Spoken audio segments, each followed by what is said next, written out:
तो क्या हालचाल सत श्री अकाल, मैं हूं नियॉन मैन एंड गाइस आज हम लोग बात करने वाले one of the craziest moments in the history of internet के बारे में। जहां गाइस आप ये स्टोरी को सुनोगे तो आप बिलीव नहीं कर पाओगे, बहुत ही ज्यादा इंटरेस्टिंग है, तो ध्यान से सुनना। बेसिकली एक यूट्यूबर है जिनका नाम है निकोकाडो एवोकाडो। इनके चैनल में 4 मिलियन प्लस सब्सक्राइबर्स हैं एंड वो अपने चैनल में मुकबैंग वीडियोस अपलोड करते हुए आ रहे हैं काफी सालों से। जैसा कि आप देख सकते हो वो बहुत ज्यादा अमाउंट्स में फास्ट फूड को खाते थे, बहुत ही अनहेल्दी डाइट था उनका एंड उसके वजह से वो बहुत ज्यादा फैट हो गए थे। जब वो YouTube स्टार्ट किए थे वो बहुत पतले थे एंड ये फूड वीडियोस बनाते बनाते वो बहुत ज्यादा अनहेल्दी एंड फैट हो गए। प्लस वो अपने वीडियोस में एक बहुत ही अजीब टाइप का कैरेक्टर भी प्ले करते थे जिसकी वजह से उनको हेट मिलता था। सो यस, मल्टीपल रीजंस की वजह से उनको इंटरनेट में बहुत ज्यादा हेट मिलता था। बट गेस व्हाट, कल अचानक से वो अपने चैनल में मोस्ट अनएक्सपेक्टेड वीडियो एवर को पोस्ट किए जिसका टाइटल था 2 स्टेप्स अहेड। एंड इस वीडियो के स्टार्टिंग में वो एक्सप्लेन किए कि कैसे वो सब लोग से 2 स्टेप्स अहेड रहे हैं हमेशा। उन्होंने अपने न्यू लुक को रिवील करते हुए बताया कि लास्ट 2 ईयर से वो वेट लॉस करते हुए आ रहे हैं एंड वो 100+ केजीज लूज किए। बट देन उनके चैनल में कंसिस्टेंटली वीडियोस कैसे आ रहे थे एंड वहां पर तो वो काफी ज्यादा फैट दिख रहे थे। इसके पीछे रीजन ये है कि वो प्री रिकॉर्डेड वीडियोस को पोस्ट कर रहे थे ताकि लोगों को लगे कि वो अभी भी फैट है। लाइक लिटरली आप इनका ट्रांसफॉर्मेशन देखो, ही वेंट फ्रॉम दिस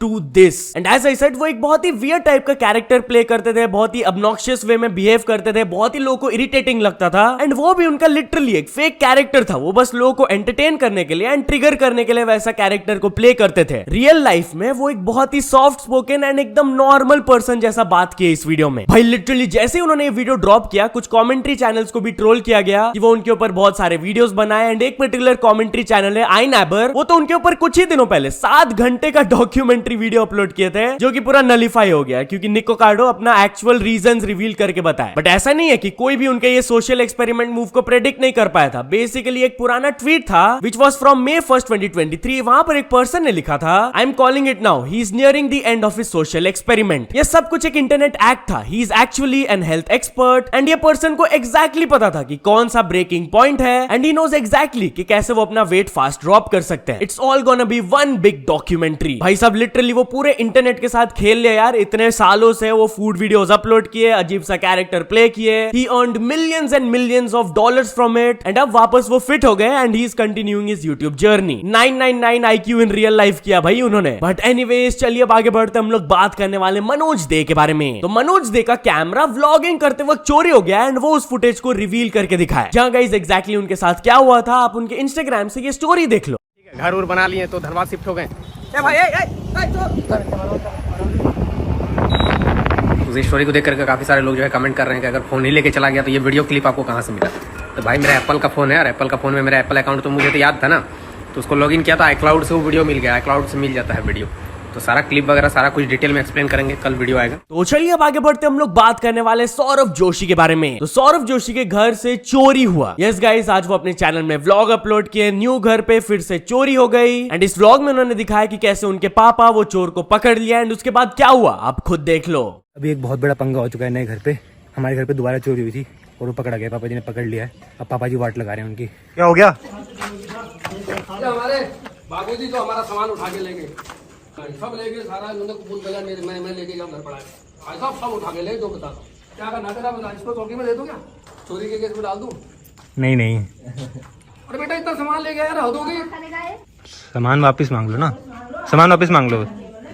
सारा सामान वापस ला वरना देख मैं ए ने कंप्लेंट तो इसको जो है घर से उठा लेंगे। तो चलिए अब आगे बढ़ते हम लोग बात करने वाले बादशाह वर्सेस हनी सिंह के बारे में। तो बादशाह फाइनली बाहर आकर हनी सिंह को सारे कंट्रोवर्शियल स्टेटमेंट्स पर रिप्लाई दिए। यस गाइस, आज उनका द लल्लन टॉप चैनल पर इंटरव्यू लाइव हो गया है। वो बहुत सारे टॉपिक्स को टच किए हैं जिसमें से फर्स्ट टॉपिक उठाया गया था ऑफ माफिया मुंडीर कि हनी सिंह ने बादशाह को बोला था कि वो माफिया मुंडीर के पार्ट कभी थे ही नहीं, he was just a client for Honey Singh. तो इस पर बादशाह रिप्लाई दिए, मुझे तो लगता है कि मैं था, मैं रफ्तार हनी इक्का गोलू माफिया मुंडीर थे। अब this is what I believe, if he says otherwise तो जो जिस गम में पी रहा है उसे पीने दो, जो जिस भ्रम में जी रहा है उसे जीने दो। फिर इंटरव्यूअर घोस्ट राइटिंग वाला टॉपिक उठाए कि बादशाह बोलते हैं कि वो हनी सिंह के सॉन्ग्स लिखे हैं बट हनी सिंह बोलते हैं कि नहीं बादशाह ने मेरे सॉन्ग्स नहीं लिखे। तो इंटरव्यूअर उनसे पूछते हैं लिखता कौन था गाने, तो बादशाह बोलते हैं मैं लिखता था। देन इंटरव्यूअर कहते हैं एक गाना है अंग्रेजी बीट, उसे किसने लिखा है, बादशाह बोले उसका रैप मैंने लिखा है। देन इंटरव्यूअर उनसे पूछते हैं हनी सिंह ने तो ये दावा करते हैं कि मैंने लिखा है। बादशाह रिप्लाई देते हैं क्या बोलूं सर अब इसमें, में। फैक्चुअली बोलूं तो मैंने ही लिखा है रैप। फिर आगे वो ये भी क्लेम किए कि ब्राउन रंग सॉन्ग जो है 2011 में जो आया था वो भी उन्होंने ही लिखा है। बाकी पूरा इंटरव्यू अगर आपको ये देखना है तो लिंक मैंने डिस्क्रिप्शन में दे दिया है। तो चलिए अब आगे बढ़ते हम लोग बात करने वाले ट्रिगर्ड इंसान के बारे में। तो ट्रिगर्ड इंसान अपने अपकमिंग बड़े प्रोजेक्ट के बारे में बात की है। यस गाइस, वो एक पर्टिकुलर प्रोजेक्ट के ऊपर बहुत टाइम से काम कर रहे हैं। वो बहुत सारे वीडियोस में भी बताए अपने। वेल, इसके ऊपर अपडेट देते हुए उन्होंने स्टोरी में लिखा, have been shooting something really crazy for the last 5 months and it's finally done. तो भाई उन्होंने कह दिया कि ये कंप्लीट हो गया, बन चुका है, लेट्स सी कब ये रिलीज होता है। तो चलिए अब आगे बढ़ते हम लोग बात करने वाले हैं GTA 6 वर्सेस एक म्यूजिक बैंड के बारे में। तो गाइस, GTA 6 एक म्यूजिक बैंड को अप्रोच किए थे उनके सॉन्ग के राइट्स के लिए, बट उन्होंने उनको गो एफ योरसेल्फ बोल दिया। ऐसा क्यों? वेल, रिपोर्टेडली बताया जा रहा है कि GTA 6 टीम के तरफ से इस बैंड को ऑफर मिला था $7,500 फॉर यूजिंग देयर सॉन्ग। तो उन्होंने रिस्पॉन्ड करके बोला था कि GTA 5 लिटरली मेड $8.6 बिलियन। गो एफ योरसेल्फ, इतना कम पैसा आप दे रहे हो और कुछ रॉयल्टीज भी नहीं दे रहे हो। वेल, इस बैंड का नाम है हेवन 17 एंड उनके ये वाले गाने को लेकर GTA 6 अप्रोच किए थे जिसका नाम है टेम्पटेशन। अब कुछ लोग तो बोल रहे हैं कि भाई उन्होंने बहुत ही अच्छा पॉइंट यहाँ पर रखा कि भाई GTA 5 इतना पैसा कमाए, GTA 6 भी इतना ज्यादा पैसा कमाएगा और आप हमारे सॉन्ग को यूज करने के लिए खाली $7,500 दे रहे हो। बट कुछ लोगों ने यह भी पॉइंट आउट करके बताया कि वो एक बहुत ही बड़ा अपॉर्चुनिटी को भी मिस किए, क्योंकि GTA 6 millions and millions of लोग खेलेंगे एंड उनके बैंड का नाम आगे बढ़ेगा ही, उनका सॉन्ग पॉपुलर होगा। बट चलिए अब आगे बढ़ते हम लोग बात करने वाले करण औजला के बारे में। तो करण औजला के कॉन्सर्ट के दौरान किसी ने उनके ऊपर जूता फेंक दिया एंड वो बहुत ज्यादा गुस्सा हो गए। यस गाइस, उनके लंदन कॉन्सर्ट के दौरान ये हुआ था, आप खुद देख लीजिए what happened.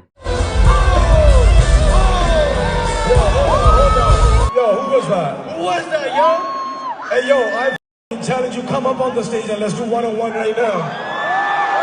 Dog, I know how to fight, doggy. You, dog, whoever the it is. Don't be throwing your shoes and shit. Was it you? What are you trying to do, dog?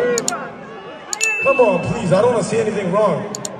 Be respectful. तो चलिए अब आगे बढ़ते हम लोग बात करने वाले विजय थालापति के गोट मूवी के बारे में। तो गोट मूवी ने अभी तक कितना कलेक्ट कर लिया एंड उसके थ्रू विजय थालापति क्या क्या रिकॉर्ड सेट किए, चलिए मैं आप लोगों को बताता हूं। तो guys, couple of days ago ये मूवी रिलीज हुआ था एंड डे 1 में इसका वर्ल्ड वाइड ग्रॉस कलेक्शन था 126 करोड़, विच मींस कि ये मूवी अपने फर्स्ट वीकेंड में approximately 300 crore world wide gross collection तो कर ही लेंगे। बट विजय थालापति भी एक बहुत ही बढ़िया रिकॉर्ड सेट किए, वो बहुत ही एलीट लिस्ट ऑफ एक्टर्स के लिस्ट में ज्वाइन कर लिए हैं of having multiple 100 crore plus world wide openers. खाली 2 एक्टर्स ये प्रीवियसली किए हैं, प्रभास एंड शाहरुख खान, एंड अब विजय थालापति। और कौन कौन से मूवीज के लिए? अभी एक तो मैंने आप लोगों को बता ही दिया, गोट, एंड प्रीवियसली वो लियो मूवी के थ्रू किए थे। बट एनीवेज, चलिए अब आगे बढ़ते हम लोग बात करने वाले एक बहुत ही फनी वायरल ट्विटर पोस्ट के बारे में। तो गाइस, एक ट्विटर यूजर क्लेम करके बोले कि वो ब्लिंकिट से अंडरवेयर को ऑर्डर किए थे and instead of men's underwear उनको वुमेन्स वाला मिल गया था। इसके बाद एलिजेडली वो रिटर्न करने का कोशिश भी किए थे, बट स्टिल कोई रिटर्न नहीं हुआ एंड रिफंड भी नहीं मिला उनको। अब ऑफ कोर्स यार उनके साथ गलत हुआ, बट लोग उनका थोड़ा सा मजाक उड़ाने लगे। लोग बोलने लगे कि भाई ये पहन के देखो कैसा लगता है, क्लिक करके फोटो डालो। एंड लिटरली भाई एक दिन बाद वो एक अपडेट पोस्ट करके दिखाया कि ब्लिंकिट ने मेरे को रिफंड नहीं किया तो मेरे को ये पहनना पड़ा। वो पहनकर फोटो डाले यार, जिस पर कुछ ऐसे रिप्लाईज आ रहे हैं, put he her in bio. And एक और पर्सन लिखे, bro took the suggestions from Twitter seriously. But anyways, चलिए अब आगे बढ़ते हम लोग बात करने वाले क्रेड के बारे में। तो क्रेड कंपनी को इस वायरल पोस्ट की वजह से थोड़ा सा क्रिटिसिज्म मिल रहा है। यस गाइस, बेसिकली ये क्रेड यूजर ट्विटर में क्लेम करते हुए पोस्ट किए कि इस ऐप में कुछ एक जैकपॉट सेक्शन होता है, नॉर्मली वो उसको यूज नहीं करते हैं, बट ऐसे ही एक दिन रैंडमली उनको मन किया था एंड लिटरली वो जैकपॉट जीत लिए, which included a MacBook, iPad, AirPods Max and a Tumi bag, जिसका टोटल वर्थ है अप्रोक्सीमेटली 3.25 लाख रुपीस। अब उन्होंने सब कुछ फिल कर दिया था according to the rules, pan card, TDS pay करना है, stuff like that. But few minutes later उनको क्रेड टीम की तरफ से कॉल आया एंड वो उनको बोले कि कुछ एक टेक्निकल ग्लिच हो गया था जिसकी वजह से बहुत सारे यूजर्स ये जैकपॉट जीत गए, तो हम लोग आपको ये जैकपॉट आइटम्स नहीं दे पाएंगे, हम लोग बस आपको 1000 रुपीज का कैशबैक दे देंगे। तो इस चीज को लेकर भाई क्रेड को क्रिटिसाइज किया जा रहा है कि भाई आपके ऐप में ग्लिच था, उस यूजर का क्या गलती है, आपको देना होगा भाई उनको आइटम्स। बाकी लेट्स सी आगे क्या होता है। बट यार चलिए अब आगे बढ़ते हम लोग बात करने वाले एक पर्सन के बारे में जो कि AI सॉन्ग्स को अपलोड करके apparently $10 million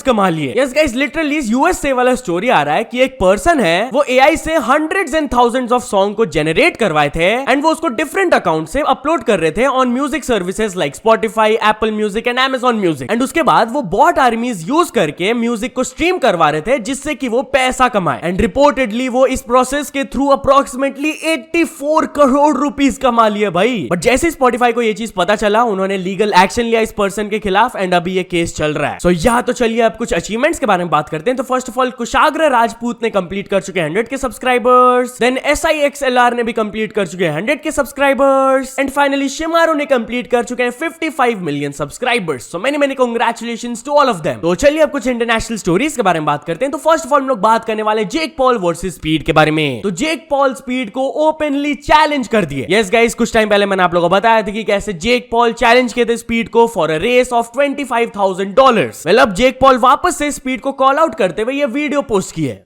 Speed, we out here training. You going quiet. Woo, woo, woo. I'm gonna show you who the dog is. I'm gonna get this W. Let's up the ante. 25K plus 10K to a charity of your choice. 40-yard dash, just like the NFL season. Download better, play better picks. तो चलिए अब आगे बढ़ते हम लोग बात करने वाले हैं टेलीग्राम के सीईओ के बारे में। तो टेलीग्राम के सीईओ अपने अरेस्ट के बाद फर्स्ट स्टेटमेंट रिलीज किए। यस गाइस, मैंने आप लोगों को बताया था कि कुछ दिन पहले जब वो फ्रांस में लैंड किए थे, पुलिस अथॉरिटीज उनको अरेस्ट कर लिए थे। एंड इसके पीछे रीजन एलिजेडली ये था कि उनके प्लेटफॉर्म में कुछ क्रिमिनल एक्टिविटीज चल रहे हैं, वो उसको रोक नहीं पा रहे हैं, इसलिए वो उनको अरेस्ट कर लिए। वेल इस चीज के रिगार्डिंग फाइनली टेलीग्राम के सीईओ एक पोस्ट किया एंड उन्होंने लिखा कि लास्ट मंथ जब मैं पेरिस में अराइव किया था, लगातार 4 दिनों तक पुलिस ने मेरे को इंटरव्यू किया एंड मेरे को बोला गया था कि टेलीग्राम में जो इलीगल एक्टिविटीज चल रहा है उसका मैं जिम्मेदार हूं। तो इस पर उन्होंने पॉइंट वाइज रिप्लाई दिया। फर्स्ट ऑफ ऑल वो कहे कि भाई ऐसा कुछ भी नहीं है कि हम लोग उनको रिस्पॉन्ड नहीं करते हैं। यू में हम लोग का एक ऑफिशियल रिप्रेजेंटेटिव है एंड जब भी कुछ डाउट्स होता है तब उसके थ्रू सब कुछ क्लैरिफाई होता है। सेकेंडली, फ्रेंच अथॉरिटीज के पास बहुत सारे तरीके थे मेरे को रीच करने के लिए for assistance. As a French citizen Dubai के फ्रेंच कॉन्सुलेट में मैं फ्रीक्वेंटली विजिट करते रहता हूं। वहां पर आप मेरे से आकर पर्सनली मिल सकते थे अगर आपको कुछ भी डाउट होता तो। एंड थर्डली, अगर आप मेरे सर्विस से अनहैप्पी हो तो आप लीगल एक्शन ले सकते हो यार मेरे सर्विस के खिलाफ। ऐसे डायरेक्टली आप प्लेटफॉर्म में जो एक्टिविटीज चल रहा है उसके ओनर को आकर ऐसे अरेस्ट तो नहीं कर सकते हो ना। एंड यस, उन्होंने एडमिट करके बताया कि टेलीग्राम इज नॉट परफेक्ट, इसमें बहुत प्रॉब्लम्स है एंड हम लोग इंप्रूव करने के लिए तैयार है। बट मीडिया में टेलीग्राम को ऐसे पोर्ट्रे किया जा रहा है कि सबसे ज्यादा गंदा ऐप है, ये सब गलत काम इसमें ही चलता है। ऐसा नहीं है, हम लोग millions and millions of harmful post and channels को टेक डाउन करते हैं हर रोज एंड हम लोग डेली ट्रांसपेरेंसी रिपोर्ट्स भी पोस्ट करते हैं। सो या तो चल दोस्तों, आज के वीडियो के लिए बस इतना ही। अगर आपको वीडियो थोड़ा सा भी पसंद आया हो तो लाइक कर देना, चैनल को अभी तक सब्सक्राइब नहीं किए हो तो जल्दी से जल्दी सब्सक्राइब भी कर लेना। न्यूज सबमिशन का लिंक डिस्क्रिप्शन में, वहां से जाके आप कुछ न्यूज भेजोगे तो आपको क्रेडिट्स भी मिल सकता है मेरे डिस्क्रिप्शन में। तो यहाँ से सपोर्ट करते रहना। मिलते हैं नेक्स्ट वीडियो में। Till then bye bye.